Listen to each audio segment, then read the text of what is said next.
मैं विशाल सर। मैं इमरान अली। आप देख रहे हैं world real reaction YouTube channel. अगर आपको हमारी वीडियो अच्छी लग रही हो चैनल को ज़्यादा लाइक शेयर और सब्सक्राइब कर दें।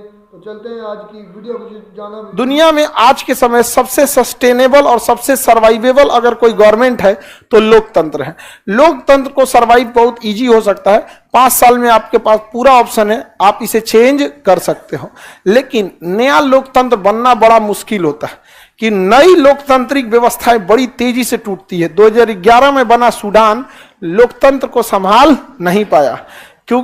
लेकिन हमारे यहाँ लोकतंत्र संभल गया था, क्योंकि इसका एक बहुत बड़ा रीजन था, जवाहरलाल नेहरू एक लंबे समय तक शासन पे रह गए।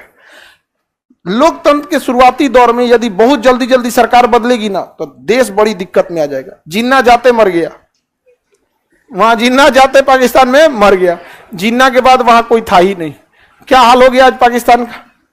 जब भी शासन कमजोर होगा तो दो ही लोग कब्जा करेंगे, या तो अराजक लोग कब्जा कर लेंगे या तो धार्मिक कट्टर लोग क्या कर लेंगे, कब्जा कर लेंगे। और ये दोनों खतरा है सब में।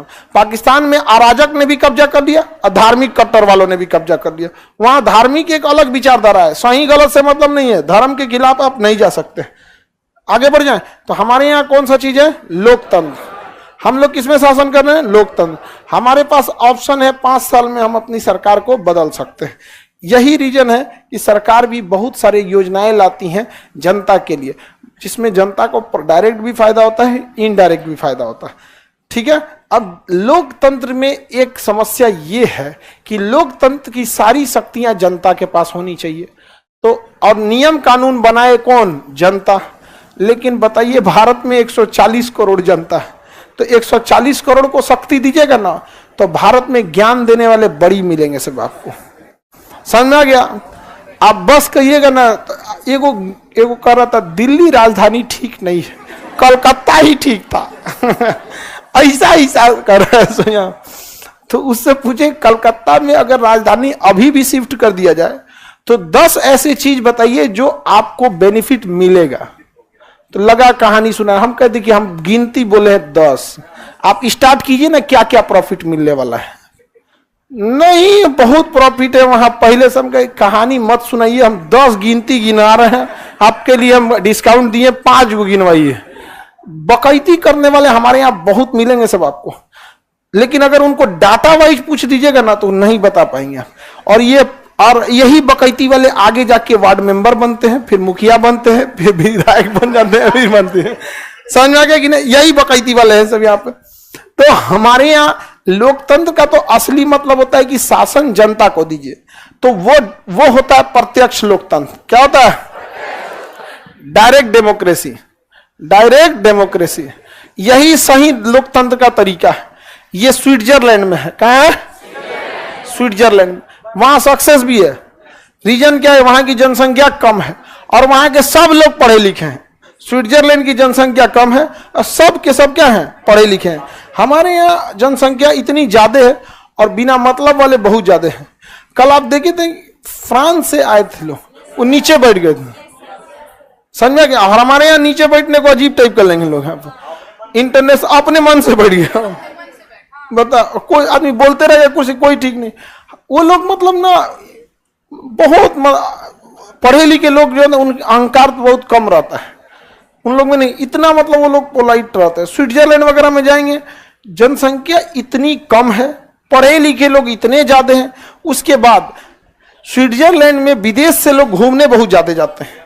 जहां पर्यटन ज्यादा होता है ना, वहां के लोग तमीज से बात करने लगते हैं, क्योंकि पर्यटक सब जितना तमीज से बात करेंगे उतना आपके होटल, आपके रेस्टोरेंट में आएगा। हमारे यहाँ सॉरी तो बहुत कम लोग पटना में बोलते हैं। मोटरसाइकिल लड़ा दिया तो लेके जाओ, देखेंगे तो कौन चीज देख रहा है रे? उतर जाएगा, कौन चीज देख रहा है तुम? यहाँ एक से एक होता है सब यहाँ पे।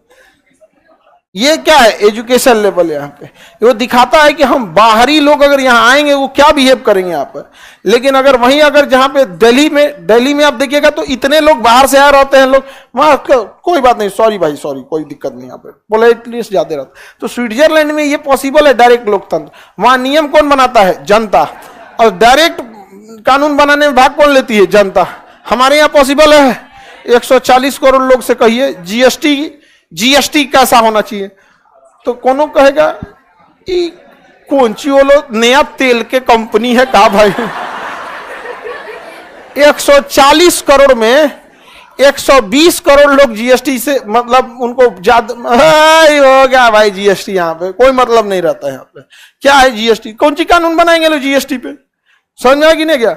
हमारे यहाँ बहुत ज्यादा ये सब में नहीं, तो हमारे यहाँ ये पॉसिबल नहीं है। जानने का उनका अंदाज भी अच्छा था। बेसिकली ये कंपैरिजन था स्विट्जरलैंड के डेमोक्रेसी और इंडिया की डेमोक्रेसी में। स्विट्जरलैंड में डायरेक्ट डेमोक्रेसी, ये वाला निज़ाम पाकिस्तान में भी एक मरतबा लाया गया था। पाकिस्तान में अयूब खान के दौर में जब ये हुई थी ना, सिलेक्शन हुई थी, उस वक़्त ये लाया गया था। उसमें बहुत ज़्यादा रीजंस भी थे। पहली बात तो ये थी, अयूब खान ये नहीं चाहते थे कि फातिमा जिन्ना जो कि क़ायद-ए-आज़म मोहम्मद अली जिन्ना की हमशीरा थी, वो कभी भी नहीं चाहते थे कि मतलब कि वो जीतें। इसलिए उन्होंने ये वाला सिस्टम मुतारफ़ करवाया, डायरेक्ट डेमोक्रेसी। इस डेमोक्रेसी में क्या होता है, अक्सर पढ़े लिखे लोग हर उन्होंने ये तमीज़ कर दी, उन्होंने ये फ़र्क कर दिया कि जो पढ़ा लिखा ज़हन अनपढ़ के बराबर नहीं है। और जो नॉर्मल डेमोक्रेसी ज़्यादा उन्होंने कहा कि पढ़े लिखों को तरजीह दी जाए, वोट देंगे, उनको ज़्यादा शऊर होता है इस वजह से। हाँ जी, और उन्होंने डिवाइड कर दिया सब मुल्क को पढ़ाई के लेवल में। लेकिन स्विट्ज़रलैंड के मामले में और उधर आई थी कि 90+ ज़्यादातर लोग पढ़े लिखे हैं। उधर तो ये डेमोक्रेसी भाई फॉल है, उधर अच्छी है। ये था कि इंडिया में, इंडिया एक दुनिया की बहुत बड़ी डेमोक्रेसी है और आई थिंक रियल डेमोक्रेसी है और उनकी भी कामयाब भी है। उनका एक मरतबा के एक या 2 मरतबा या एमरजेंसी लगी है, मार्शल लॉ नहीं, एमरजेंसी लगी है। आई थिंक इंदिरा गांधी के दौर में एमरजेंसी लगी थी, तो बाकी उनके कोई हर पीएम ने 5 साल पूरे किए और पाकिस्तान के पीएम ने अल्लाह के फजल करम से किसी ने भी 5 साल पूरे। ये है हमारी डेमोक्रेसी। हम कहते हैं जो इस्लामी जमहूरिया पाकिस्तान, नाम इस्लामी है, नाम जमहूरी है। आप नाम भी देख रहे हैं ना, किस नाम पे, कलमे के नाम पे ये बना हुआ है, जिसका मतलब ही पाकिस्तान का मतलब क्या है। भाई इस्लाम नाम इस्लामी है, नाम जमहूरी है, पता नहीं है हम क्या, कोई गद्दा सी स्टेट है यार। ये मुझे तो इतना गुस्सा आता है। 2 साल 1.5 साल लगाती है। कल मुझे बता रहा था कि दुनिया का बाद ये मुल्क है पाकिस्तान, जो दुनिया का सबसे बुरा मुल्क है।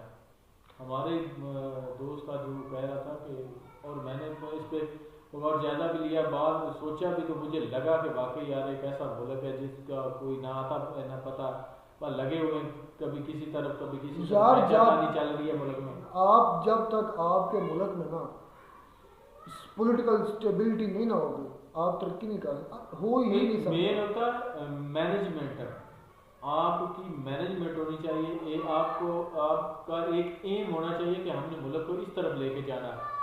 तो मुझे नहीं लगता कि हम मुल्क को उस तरफ ले जा रहे हैं, मुल्क को हम तो तबाही के दाने पे लेके आ गए हैं। मोदी साहब ने ना 2014 में पीएम बने थे और उनकी आवाम भी पढ़ी लिखी और उनकी कोई एजेंसीज मुदाखलत नहीं करती। हाँ, आपस में वो उनके सियासतदानों की खींचातानी चली रहती है, इसमें कोई शक नहीं है, होता है, हर कंट्री में होता है, नॉर्मल चलता है। ये पॉलिटिशियन में अपोजिशन और मौजूदा होती रहती है, आपस में तो ऐसे ही होता रहता है, चलती रहती है। 2014 में वो पीएम बने थे, पीएम मोदी साहब, आज भी वो पीएम है और मैं ये कहता हूँ 2024 में भी वही पीएम होंगे।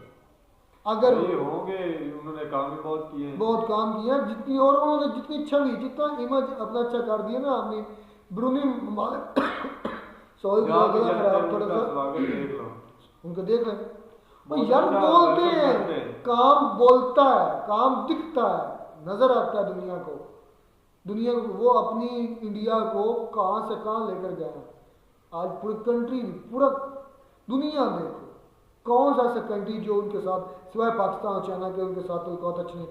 चाइना भी ट्रेड करता है, बिलियंस ऑफ डॉलर्स की ट्रेड है चाइना की इंडिया के साथ, बिलियन ऑफ डॉलर्स की, लेकिन सिर्फ पाकिस्तान चाइना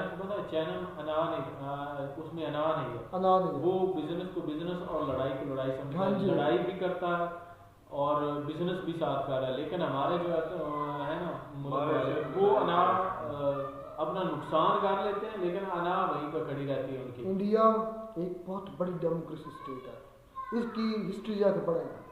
1947 तो हम चलो अंग्रेज़ों के आज़ाद, इससे पहले भी देख लें जब मुसलमानों के तो कब्ज़ा नहीं था, जब उससे पहले की हिस्ट्री देख लें जब राजे महाराजे थे तब क्या निज़ाम चल, राजपूत थे वो क्या उनके हैं वो यार मशहूर ज़्यादा अमेरिकन निकल गया नाम, क्योंकि बातें इतनी ज़्यादा जहन में होती हैं कोई ना कोई फिसल जाती है दिमाग से पता नहीं चलता। बात ये है कि वो एक शुरू से ही एक स्टेट उनका वजूद था, हमारा वजूद नहीं था। ये बात तो हकीकत हमें माननी चाहिए। हम तो बाद में पैदा हो गए, हमारा पाकिस्तान का नामो निशान नहीं था, पाकिस्तान का जुदा हुआ इंडिया से, हम बाद में पैदा, लेकिन वो एक शुरू से एक रियल डेमोक्रेसी थी और चलती आ रही आज भी। उधर एस्टेब्लिशमेंट नहीं है, उधर विपिन रावत के असल में वहाँ पे पता डेथ के बाद वहाँ- 29 लाख उनके निकलती टोटल वहाँ पे ये होता है कि चोरों को सपोर्ट नहीं की जाती, जो होती है ना चोरों को सपोर्ट या रिश्वत जो करप्ट होते हैं उनको आगे नहीं लाया जाता, तभी तो वो तरक्की कर रहा है। हमारे यहाँ बिल्कुल उसके उल्ट चल रहा है काम। क्या यार स्टेट का होगा, कोई है इसका कोई हाल नहीं है, कोई हाल नजर नहीं कोई आ रहा। हाल नहीं नजर नहीं आ रहा। अब रिसेंटली देखें कि पाकिस्तान में पकड़ दकड़ इस तरह चल रही, क्रश करना है SPTF और वो कर भी रहे हैं।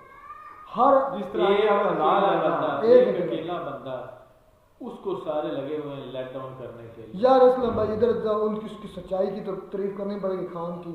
मौला अली ने कहा था कि आप सच्चे हो तो और सारा- दुनिया आपकी मुखालिफ हो जाएगी, और ये बात खान की देख ली। और मुझे नहीं पता वो सच्चा है, उसमें और कौन सी खामियां ये रब बेहतर जानता है। उससे मैनेजमेंट नहीं हो सकी है, किसने करने नहीं दिया, उसकी सच्चाई का इधर ही पता चल गया। मौला अली ने फरमाया था कि अगर आप सच्चे हैं तो पूरी दुनिया आपकी मुखालिफ होगी, मतलब दुनिया ज़्यादातर लोग आपको मुखालिफ होंगे, क्योंकि हक हक होता है, झूठ झूठ होता है, और हमारे पाकिस्तान में ये सब झूठे थे। हमारे मुल्क में मैंने एक बात ये देखी है कि हमारे मुल्क में कोई बंदा ये चाहता नहीं, कोई इदारा ये नहीं चाहता कि इदारा- हमारा मुल्क इस मुश्किल घड़ी से निकले, कोई भी नहीं चाहता, हमारा मुल्क बेहतर हो, कोई भी नहीं ये चाहता। हल्ले यार इंडिया के लोगों के लिए अच्छी बात है, दिल से दुआ निकलती है कि वो एक अच्छी सरजमीन भाई 100% नहीं, अच्छा है 70-80% तो ठीक है, हम तो 10% भी नहीं है। वो ज़्यादा से ज़्यादा बेहतर हो रहा है, बेहतर हो भाई, बेहतर भी वही होते हैं सलम भाई जिनको ख्वाहिश होती है बेहतर होने की, जिनका कदम बढ़ता है बेहतरी की तरफ, जिनकी पॉजिटिविटी की तरफ कदम बढ़ता है वही बेहतर होते हैं। इंडिया बढ़ रहा है, वो आज तरक्की भी कर रहा है, दुनिया देख भी रही है, क्योंकि वो एक रियल डेमोक्रेसी है। और हम फेक इस्लामिक और फेक जो है ना स्टेट है जिसे कहते हैं, इस्लामिक भी फेक है और डेमोक्रेसी भी फेक है, हमारी सब फेक है। हमारा तन कुछ मन कुछ धन कुछ, जुबान पर कुछ, आँख पर कुछ, सब हैं ही दोगले। तो मैं कहते हैं आपको हमारी वीडियो अच्छी लगी होगी, वीडियो अच्छी चैनल को सब्सक्राइब कर दें। मिलते हैं नई वीडियो बनाए आपके साथ, तब तक दीजिए इजाज़त। अल्लाह हाफ़िज़।